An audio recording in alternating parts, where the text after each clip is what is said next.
Welcome to SP news. ముందుగా headlines చూద్దాం.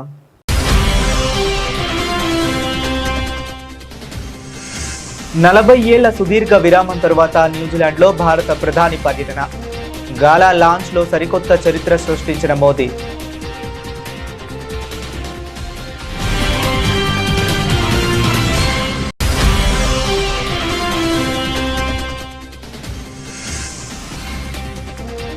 Visakha duck యార్డులో ఐఏఎస్ మహేంద్రగిరి యుద్ధ నౌక ప్రారంభం. రక్షణ మంత్రి రాజ్నాథ్ సింగ్ చేతుల మీదుగా చారిత్రాత్మక ఘట్టం.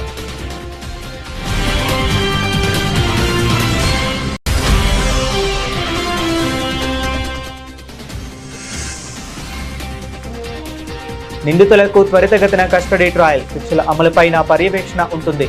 పశ్చిమ బెంగాల్ సీఎం భరోసా.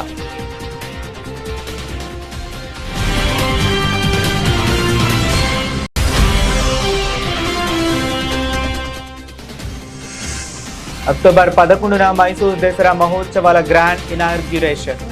తేదీలను ప్రకటించిన కర్ణాటక సీఎం శివకుమార్.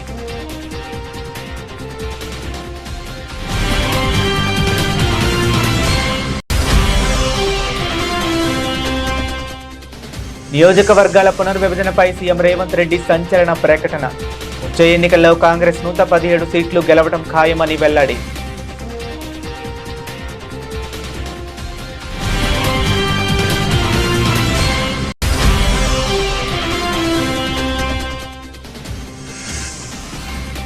ఉండవల్లిలో తీవ్ర ఉద్రిక్తత. సీడ్ యాక్సెస్ రోడ్డు కోసం పోలీసుల సమక్షంలో భూముల స్వాధీనం.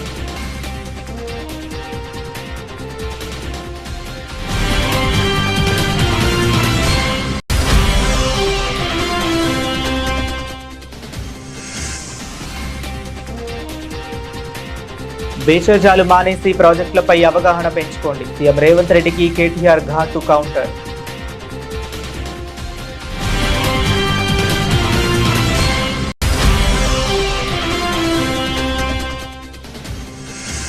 కూటమి ప్రభుత్వంలో అంతర్గత విభేదాలు నిజమేనా? పవన్ కళ్యాణ్ వరుస డుమ్మాలపై అంబటి రాంబాబు ఆసక్తికర కామెంట్స్.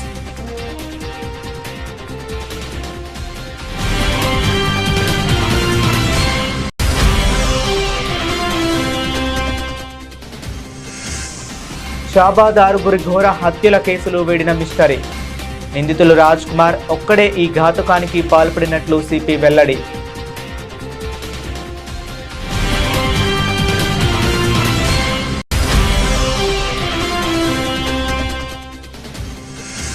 విశాఖలో 30,000 కోట్ల అతిపెద్ద భూ స్కామ్.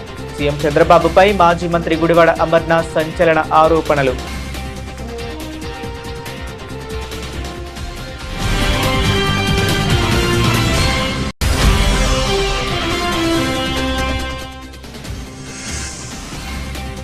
నీరజ్ చోప్రా సరసన చేరిన సర్వేష్ కుషారే. డయామండ్ లీగ్లో తొలి భారతీయ హై జంపర్గా రికార్డ్.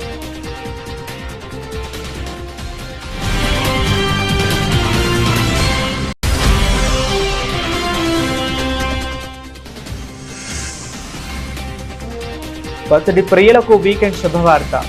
మార్కెట్లో భారీగా దిగివచ్చిన బంగారం ధరలు.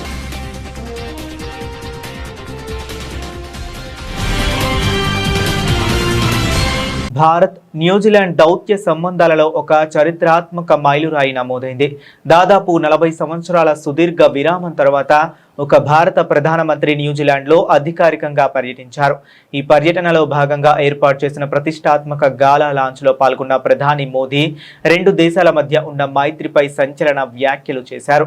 తనకు లభించిన ఘన స్వాగతానికి ధన్యవాదాలు తెలిపిన ప్రధాని భారత్ న్యూజిలాండ్ స్నేహబంధంలో ఇప్పుడు సరికొత్త శక్తి కనిపిస్తుందని కొనియాడారు. ఇదే సమయంలో తన కంటే ముందు పనిచేసిన ప్రధాన మంత్రులను గుర్తు చేసుకుంటూ ఆయన ఆసక్తికర వ్యాఖ్యలు చేశారు. और मेरे डेलीगेशन के उष्मा भरे स्वागत और आतिथ्य के लिए मैं मेरे मित्र प्रधानमंत्री इलेक्शन का आभार व्यक्त करता हूं. उन्होंने स्वागत में इतनी गर्मजोशी दिखाई है कि ऑकलैंड की सर्दी भी आज कुछ कम लग रही है.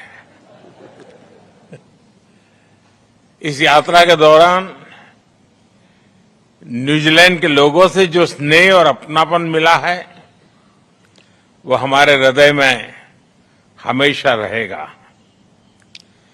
पिछले वर्ष प्रधानमंत्री लक्षण की भारत यात्रा से हमारे सहयोग के हर क्षेत्र में नई ऊर्जा आई है। उनके नेतृत्व, स्पष्ट विजन और मजबूत प्रतिबद्धता से भारत और न्यूजीलैंड की मित्रता को नई गति और नई दिशा मिली है।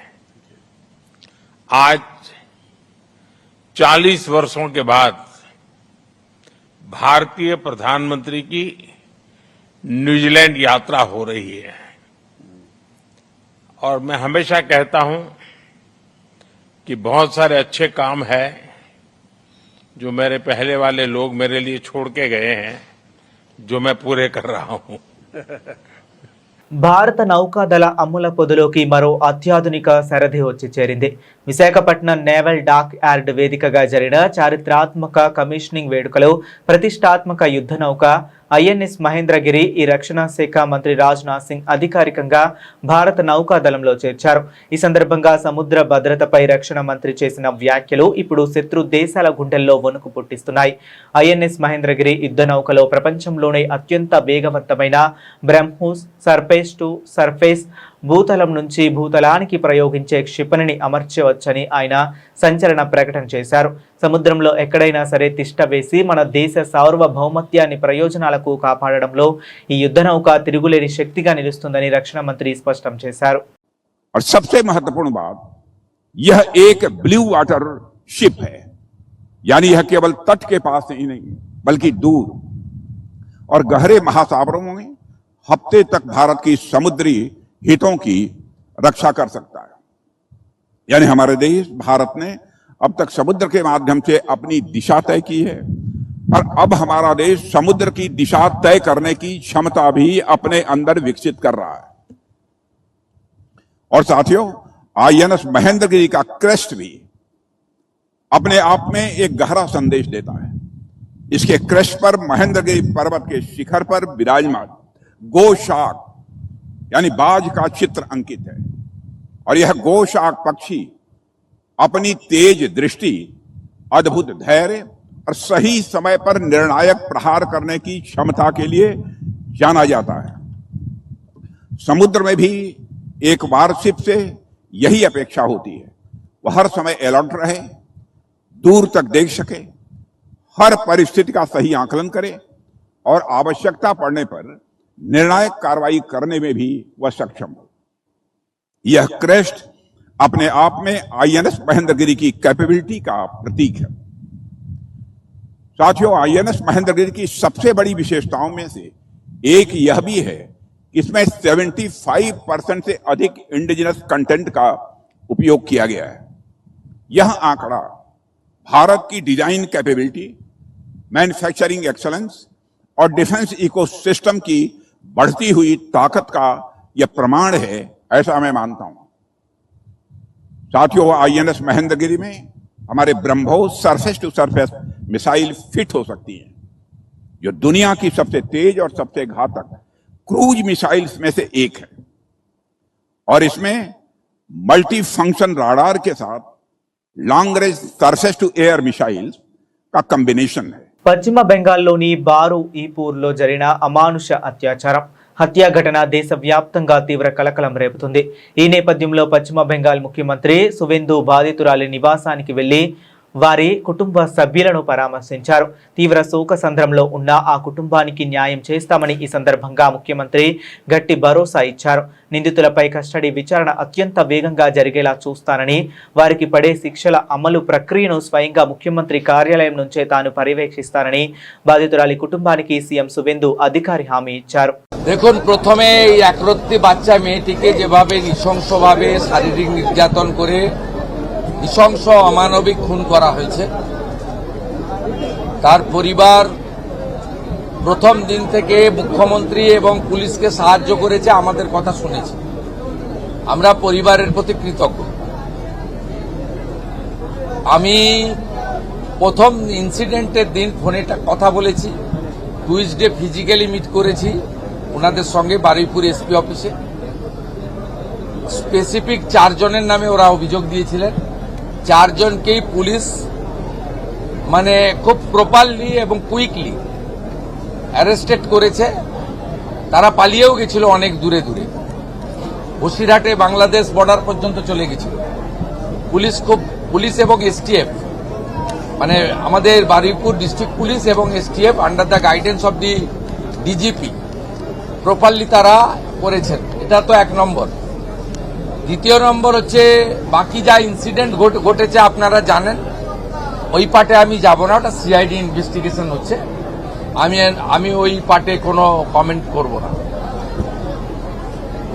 আমি যেটা পরিবারকে আজকে বলে এসেছি যে কাস্টডি ট্রায়াল হবে এবং কনভিকশনের এক্সিকিউশন এটা কমপ্লিটলি মুখ্যমন্ত্রীর মনিটরিংয়ে হবে। একটা দৃষ্টান্তমূলক নজির আমরা এই কেসে রাখব এবং গভর্নমেন্টের পক্ষ থেকে কিছু দায়িত্ব ছিল, এটা আমি বলবো না। গভর্নমেন্টের কিছু অ্যাসিস্ট্যান্সের বিষয় থাকে যদি ফ্যামিলি রাজি থাকে। ফ্যামিলি রাজি ছিল, আমরা গভর্নমেন্ট পাশে দাঁড়িয়েছি। কিভাবে পাশে দাঁড়িয়েছি ఫ్యామిలీ যখন దొరకార్ হবে বলবে, আমি బోల్బో না। భారతదేశంలోనే కాకుండా ప్రపంచవ్యాప్తంగా ఎంతో గుర్తింపు పొందిన కర్ణాటక రాష్ట్ర పండుగ మైసూర్ దసరా మహోత్సవాలకు ముహూర్తం ఖరారైంది. ఈ ఏడాది దసరా సంబరాలను అత్యంత వైభవంగా నిర్వహించేందుకు కర్ణాటక ప్రభుత్వం సన్నాహాలు ప్రారంభించింది. ఉత్సవాల తేదీల వివరాలను ఆ రాష్ట్ర ముఖ్యమంత్రి డికే శివకుమార్ అధికారికంగా ప్రకటించారు. ఆగస్టు 26వ తేదీన సాంప్రదాయబద్ధంగా నిర్వహించే గజపూజతో ఈ దసరా వేడుకలు అధికారికంగా ప్రారంభం కానున్నాయి. ఇక అత్యంత ప్రధానమైన భేరీ నాదాలతో సాగే దసరా మహోత్సవాలు ప్రధాన ప్రారంభోత్సవం అక్టోబర్ 11వ తేదీన ఘనంగా జరగబోతుందని ముఖ్యమంత్రి వెల్లడించారు. ನಾಡ ಹಬ್ಬ ನಮ್ಮ ಮೈಸೂರು ದಸರಾ ಮಹೋತ್ಸವ 26 ಉನ್ನತ ಮಟ್ಟದ ಸಭೆಯನ್ನ ಇವತ್ತು ನಾನು ಇಟ್ಕೊಂಡಿದ್ದೆ.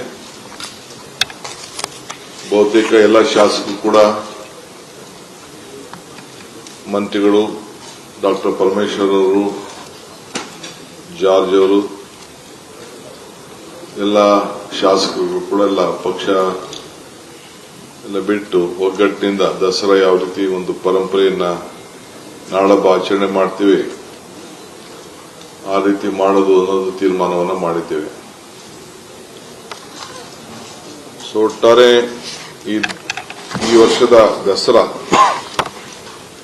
ನಮ್ಮ ಗಜಪೂಜೆ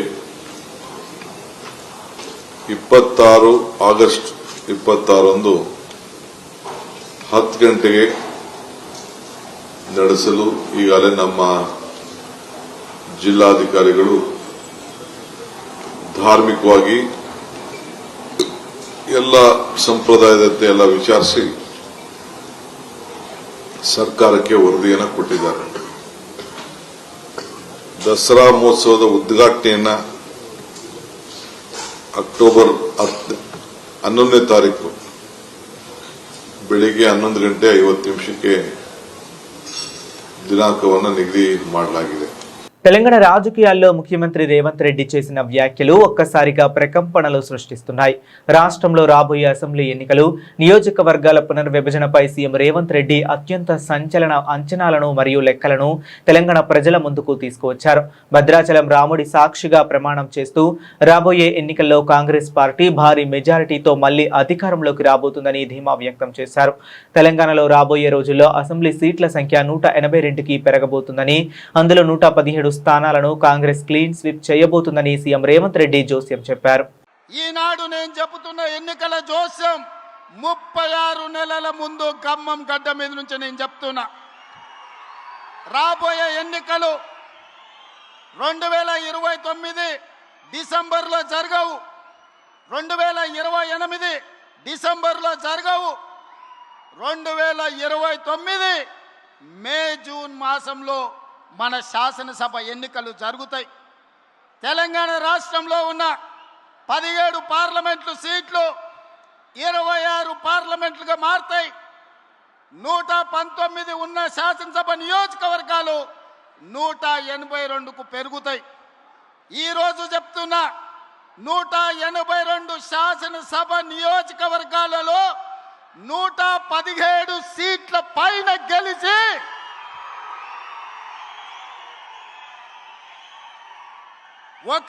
ఒకటి 7 మీడియా మిత్రులారా రాసుకోండి. 117 అంటే 117 శాసన సభ్యులను గెలిపించుకొని రెండవసారి తెలంగాణ రాష్ట్రంలో ప్రజాపాలనను కాంగ్రెస్ ప్రభుత్వాన్ని గెలిపిస్తాం. రాముడు మీద, భద్రాచలం రాముడు మీద ఆనా. ఇది ఖమ్మం కాంగ్రెస్ కార్యకర్తల మాట. కాసుకో చంద్రశేఖర్ రావు, నువ్వు, నీ కొడుకు, నీ అల్లుడు, నీ బిడ్డ, నీ చుట్టాలు, నీ భజన పరులు, నీ ఒప్పందాలు, నీ దొంగ సర్వేలు చేసే దొంగ ఏజెన్సీలతో సహా గుర్తుపెట్టుకోండి ఈ తారీఖు.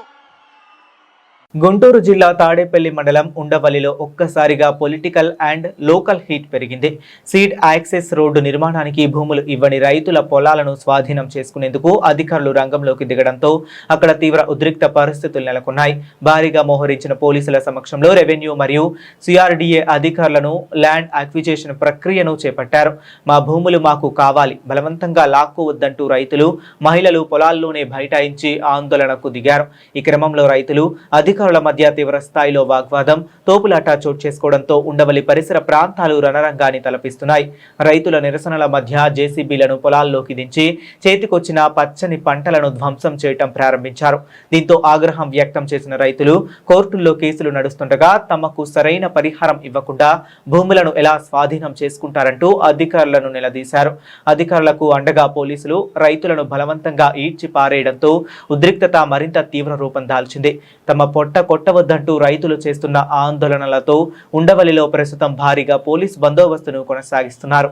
రాష్ట్రంలో సాగునీటి విడుదల, ప్రాజెక్టుల నిర్వహణపై అధికార ప్రతిపక్షాల మధ్య మాటల యుద్ధం మొదలైంది.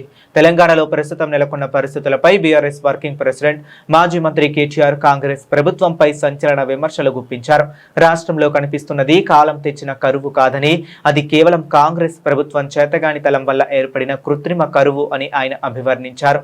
గోదావరి నదిలో నీరు పుష్కలంగా ప్రవహిస్తున్నప్పటికీ పాలకులు పంపులు ఆన్ చేయకపోవడం వల్లే రైతాంగం తీవ్రంగా నష్టపోతుందని కేటీఆర్ మండిపడ్డారు. ముఖ్యమంత్రి గారికి ఇవి ఒప్పుకోవడానికి బేసిడ్ అడ్డం వస్తున్నది. మేడిగడ్డ మూసేయాలని మేము అన్నామని, ఆయనకి మేము ఆడ పోతే కోపం వచ్చింది. మేము కన్నెపల్లికి పోగానే కోపం వచ్చింది ఆయనకి. ఎందుకంటే బండారం బయటపడ్డది. ఆడ వరద నీరు పోతున్నది, నీళ్లు పోతూనే ఉన్నాయి, గోదావరి నీళ్ళు. ఎల్నీనో అని చెప్పి తప్పించుకుందాం అనుకున్నాడు. కానీ నీళ్లు కిందికి పోతున్నాయా, సముద్రంలో కుత్తగా పోతున్నాయి. పంపులు చాలు చేయంటే పంపులు చాలు చేసి బంద్ పెట్టిండు. ఆంబోతు లెక్క రంకెలు వేస్తూ ఉన్నాడు. నోటికొచ్చిన బూతులు, నోటికొచ్చిన మాటలు, బుర్ర తక్కువలని, లుచ్చా రాజకీయాలని. నేను ముఖ్యమంత్రి గారినే ఉటంకిస్తూ ఉన్నాను, నేనేం కొత్తగా ఆయన తిట్టట్లేదు. అచ్చోసిన ఆంబోతులాగా ఇవాళ నోటికొచ్చినట్టు రంకెలేస్తూ ఉన్నాడు. ఇక ఆయన మాట్లాడిన మాటల్లో పిచ్చివాగుడు తప్ప, శరామామూలుగా తిట్లు, ఒట్లు తప్ప కొత్తది ఏమీ లేదు. ఇవాళ బండారం అయితే బయటపడ్డది ఈ రాష్ట్ర ప్రభుత్వానికి. ఏంటిది? ఇది కాలం తెచ్చిన కరువు కాదు. నీళ్లు పుష్కలంగా ఉన్నాయి. ఏ పాయింట్లు అయితే నీళ్లు ఉన్నాయో ఆ పాయింట్కి తీసుకుపోయి మరీ చూపెట్టినాం. ఈ రాష్ట్ర రైతులు చూస్తూ ఉన్నారు.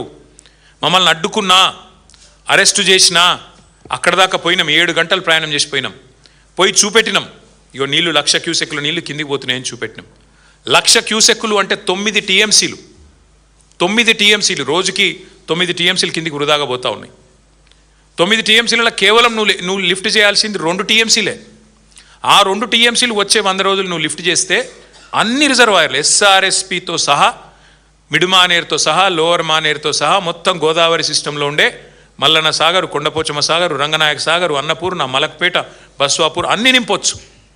సుభిక్షంగా గోదావరి మీద ఆధారపడ్డ 6-7 జిల్లాల, ఉమ్మడి జిల్లాల రైతాంగం వ్యవసాయం చేసుకోవచ్చు, బ్రహ్మాండంగా పంటలు పండించుకోవచ్చు. కరువుతో నిమిత్తం లేకుండా ఇది చేయవచ్చు. కానీ మీరు ఎట్లా ఉన్నారు రేవంత్ రెడ్డి గారు అంటే, మేడిగడ్డ కొట్టుకపోతుంది అంటాడు. ఏది గేట్లు దించితే, మేము అనలేదు అసలు గేట్లు దించాల్సిన అవసరమే లేదు, కానీ గేట్లు దించితే మేడిగడ్డ కొట్టుకపోతుంది, భద్రాచలం రాముడికి ముప్పు వస్తుందని మాట్లాడుతున్నాడు రేవంత్ రెడ్డి గారు. రేవంత్ రెడ్డి గారికి ఇంకొక విషయం కూడా నేను చెప్తా ఉన్నా, అవగాహన పెంచుకోండి. ఆంధ్రప్రదేశ్ కూటమి ప్రభుత్వంలో ముఖ్యమంత్రి చంద్రబాబు, ఉప ముఖ్యమంత్రి పవన్ కళ్యాణ్ మధ్య సఖ్యతపై ప్రతిపక్ష వైఎస్ఆర్ కాంగ్రెస్ పార్టీ సంచలన అనుమానాలను లేవనెత్తింది.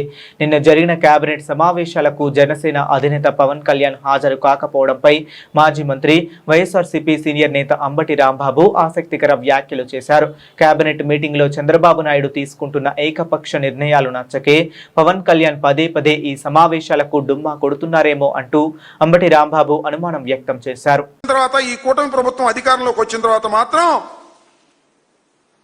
వైసీపీ వాళ్ళ మీద, న్యూట్రల్స్ మీద ఎవరైనా ప్రభుత్వానికి వ్యతిరేకంగా సోషల్ మీడియాలో మాట్లాడితే వారి మీద తప్పుడు కేసులు పెట్టేటువంటి కార్యక్రమం చేస్తున్నారు. ఎన్నండి 1549 సోషల్ మీడియా కేసులు పెట్టారు. వైఎస్ఆర్సీపీ మీద కానివ్వండి, లేకపోతే తెలంగాణలో ఈ మధ్యన పట్టుకొచ్చారు కదా అలాంటి వారి మీద కానివ్వండి, కొమ్మినేని శ్రీనివాస్ గారి మీద కానివ్వండి, ఇలా తప్పుడు కేసులు పెట్టి దీనిలో 1344 మందిని అరెస్ట్ చేశారు సోషల్ మీడియా. ఇప్పుడు టాస్క్ ఫోర్స్ అంట, కొత్తగా టాస్క్ ఫోర్స్ చేశారంట ఈ రాష్ట్రంలో సోషల్ మీడియా మీద యాక్షన్ తీసుకోవడానికి. మరి ఎందుకు సోషల్ మీడియా అంత భయం ఏంటి?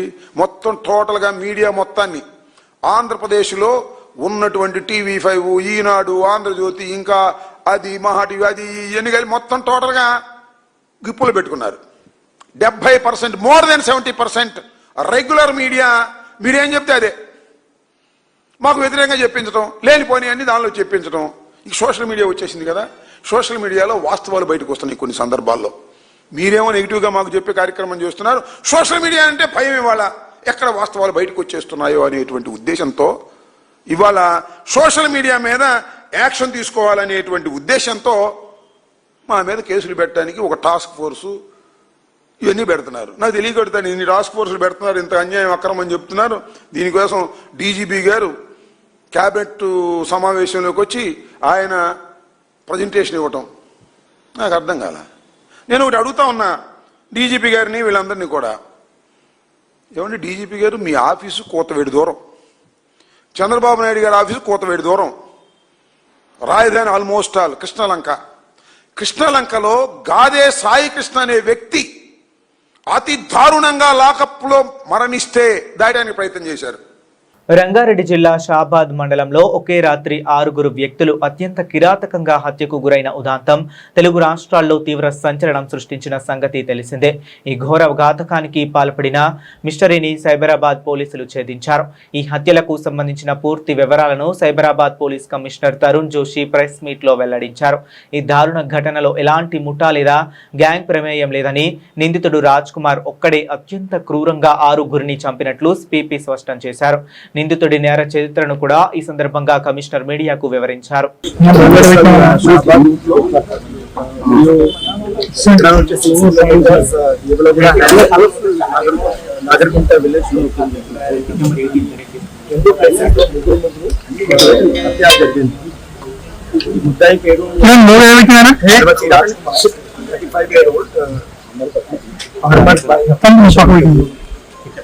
ఇంతకుముందు బుక్ అయింది. ఒక అమ్మాయికి, మైనర్ గర్ల్ కి అరెస్ట్ చేశారు, స్టాకింగ్ చేశారు. దాని గురించి section plus section 78 section 78 ENS లో కేసు బుక్ అయింది. ఆ కేసులో అతనికి ఇప్పుడు 2 నెలల నుంచి ఈ మనిషి వాళ్ళకి నేటివ్ విలేజ్ దేవుల కూడా హమ్లెట్ నాగర్కుంట విలేజ్ లో ఉన్నారు. అక్కడ అతనికి భార్య మరియు 2 పిల్లలు, కొడుకు, అక్కడ ఫ్యామిలీ కలిపి అక్కడ ఉన్నారు. ఈ అమ్మాయికి ఫ్యామిలీ ఇక్కడ లోకల్ షాబాద్ లో. ఈ అమ్మాయికి కూడా ఫాదర్ లేదు, ఓన్లీ మదర్ ప్లస్ అమ్మమ్మ ఉన్నారు. సో రాత్రి 11-12 మధ్యలో ఫస్ట్ ఇక్కడ షాబాద్ లోకల్లో వచ్చి ఇది 3 మనిషికి హత్య చేశారు. ఒక నైఫ్ చేసి ఫస్ట్ ఈ అమ్మాయికి మదర్కి చంపాడు. తర్వాత అది అమ్మమ్మ కూడా అది అప్పుడు స్లీప్ లో ఉన్నారు, ఈ అమ్మాయికి కూడా చంపాడు. తర్వాత ఈ మైనర్ గర్ల్ కి తీసుకుని అక్కడ నేటివ్ ప్లేస్ దేవలోగూడకి అక్కడ తీసుకుపోయి ఇక్కడ ఒక వాటర్ బాడీ ఉంది, చెరువు ఉంది, అక్కడ ఈ అమ్మాయికి కూడా అట్లా హత్య చేశారు. రాష్ట్రంలో విశాఖపట్నం భూముల వేదికగా అధికార ప్రతిపక్షాల మధ్య ల్యాండ్ వార్ పీక్స్ కు చేరింది. కూటమి ప్రభుత్వ హయాంలో విశాఖలో దేశంలోనే అతిపెద్ద భూ కుంభకోణం జరుగుతుందని వైఎస్ఆర్ కాంగ్రెస్ పార్టీ సంచలన ఆరోపణలు చేసింది. విశాఖపట్నంలోని విలువైన ప్రభుత్వ భూములను ముఖ్యమంత్రి చంద్రబాబు తన బినామీలకు యథేచ్ఛగా కట్టబెడుతున్నారని మాజీ మంత్రి గుడివాడ అమర్నాథ్ మండిపడ్డారు. గత 2 ఏళ్ల కాలంలోనే విశాఖ వేదికగా ఏకంగా 25,000 కోట్ల నుంచి 30,000 కోట్ల రూపాయల భూ స్కామ్ జరిగిందని ఆయన లెక్కలతో సహా మీడియా ముందు ఆరోపణలు గుప్పించారు. ఇక్కడ విశాఖపట్నంలో భూముల దోపిడీ నేను అనేక సందర్భాల్లో చెప్తూ వచ్చా. బహుశా నాకు తెలిసి చంద్రబాబు నాయుడు గారు చేసినటువంటి నిర్ణయాల్లో అమరావతి అనేటువంటిది ఒక బిగ్గెస్ట్ స్కామ్ భారతదేశ చరిత్రలో.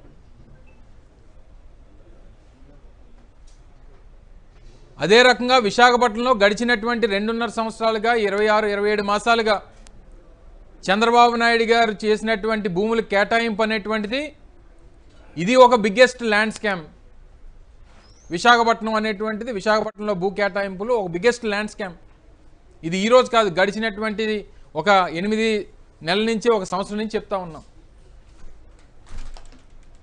గీతం భూముల దగ్గర నుంచి వర్షా లాంటి ఊరు పేరు లేనటువంటి కంపెనీలకు భూముల కేటాయింపు దగ్గర నుంచి, సత్వా లాంటి రియల్ ఎస్టేట్ కంపెనీల దగ్గర నుంచి, కపిల్ లాంటి గ్రూపులకి ఇచ్చినటువంటి భూముల కేటాయింపుల దగ్గర నుంచి, తనకు కావాల్సినటువంటి బినామీలకి ఇచ్చినటువంటి 99 పైసలకి భూములు కేటాయింపు చేసినటువంటి కంపెనీల దగ్గర నుంచి మీరు ఆ లిస్టులన్నీ తీస్తే నాకు తెలిసి విశాఖపట్నంలో గడిచినటువంటి 2 సంవత్సరాల్లో భూ కేటాయింపుల ద్వారా దాదాపు 25,000 నుంచి 30,000 కోట్ల రూపాయలు చేతులు మారాయి. ఇది one of the biggest land scams in India అనేటువంటి దాంట్లో ఏ రకమైనటువంటి సందేహం లేదు అనేటువంటి విషయాన్ని తెలియజేస్తా ఉన్నా. నిన్న క్యాబినెట్లో ప్రభుత్వం భూమి 22Aలో ఉన్నటువంటి భూమి ఆంధ్రప్రదేశ్ టూరిజం డెవలప్మెంట్ కార్పొరేషన్కి బదలాయింపుకి ఒక నిర్ణయం తీసుకున్నారు. దాని భూమి విలువ దాదాపు 1,100 నుంచి 1,200 కోట్ల రూపాయలు. అంతర్జాతీయ అథ్లెటిక్స్ రంగంలో భారత కీర్తి పతాకం మరోసారి ఎగిరింది. ప్రతిష్టాత్మక మొనాకో డయామండ్ లీగ్ 2026 టోర్నమెంట్లో భారత స్టార్ హై జంపర్ సర్వేష్ కుషారే అద్భుత ప్రదర్శనతో సరికొత్త చరిత్ర సృష్టించారు. తన కెరీర్లో తొలిసారిగా డయామండ్ లీగ్ బరిలోకి దిగిన సర్వేష్ అరంగేట్రంతోనే 3వ స్థానాన్ని కైవసం చేసుకుని కాంస్య పతకంతో మెరిశాడు.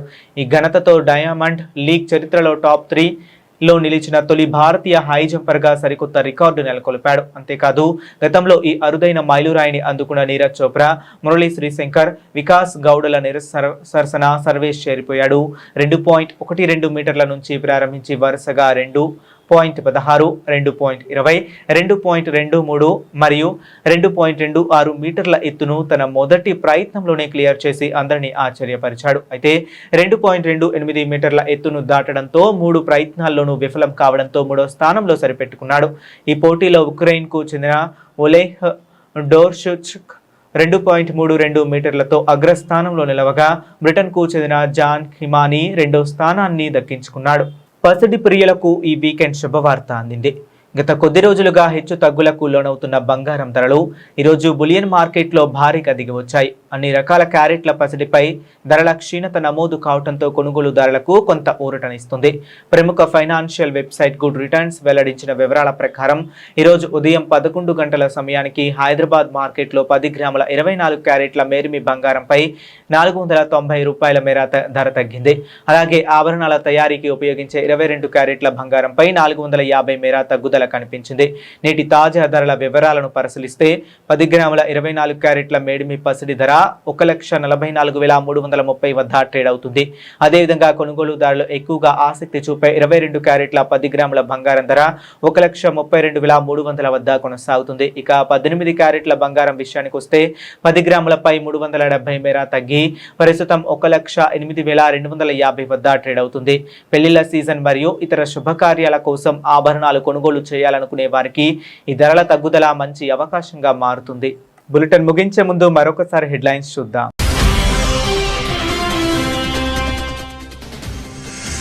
40 ఏళ్ల సుదీర్ఘ విరామం తరువాత న్యూజిలాండ్లో భారత ప్రధాని పర్యటన. గాలా లాంచ్లో సరికొత్త చరిత్ర సృష్టించిన మోదీ.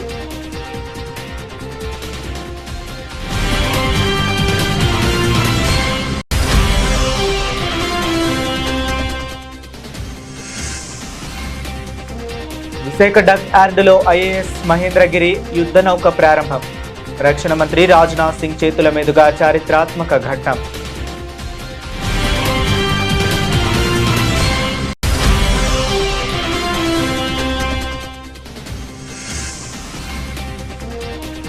నిందితులకు త్వరితగతిన కస్టడీ ట్రయల్, శిక్షల అమలుపైన పర్యవేక్షణ ఉంటుంది.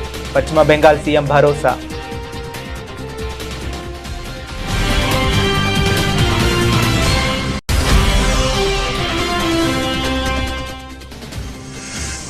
అక్టోబర్ 11న మైసూరు దసరా మహోత్సవాల గ్రాండ్ ఇనాగ్యురేషన్.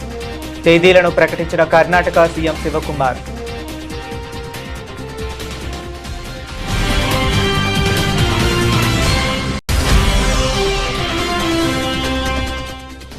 నియోజకవర్గాల పునర్విభజనపై సీఎం రేవంత్ రెడ్డి సంచలన ప్రకటన. వచ్చే ఎన్నికల్లో కాంగ్రెస్ 117 సీట్లు గెలవడం ఖాయమని వెల్లడి.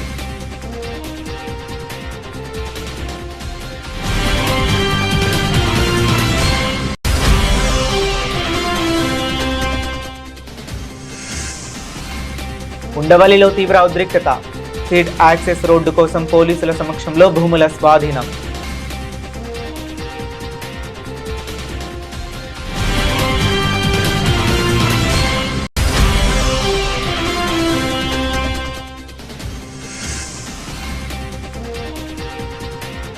భేషజాలు మానేసి ప్రాజెక్టులపై అవగాహన పెంచుకోండి. సీఎం రేవంత్ రెడ్డికి కేటీఆర్ ఘాటు కౌంటర్.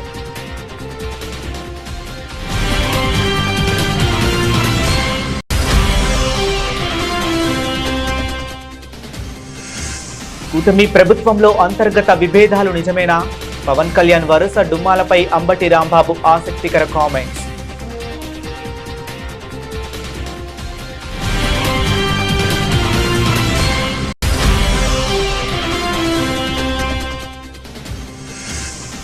షాబాద్ 6 ఘోర హత్యల కేసులు వేడిన మిస్టరీ. నిందితులు రాజ్ కుమార్ ఒక్కడే ఈ ఘాతుకానికి పాల్పడినట్లు సిపి వెల్లడి.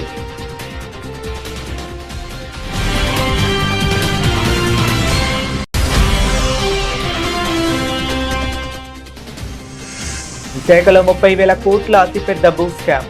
సీఎం చంద్రబాబుపై మాజీ మంత్రి గుడివాడ అమర్నాథ్ సంచలన ఆరోపణలు.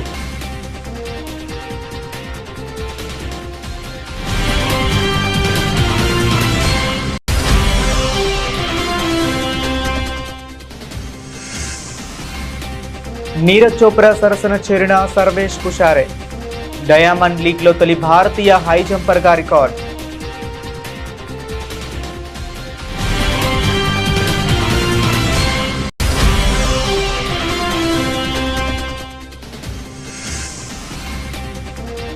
బర్త్డే ప్రియులకు వీకెండ్ శుభవార్త. మార్కెట్లో భారీగా దిగి వచ్చిన బంగారం ధరలు.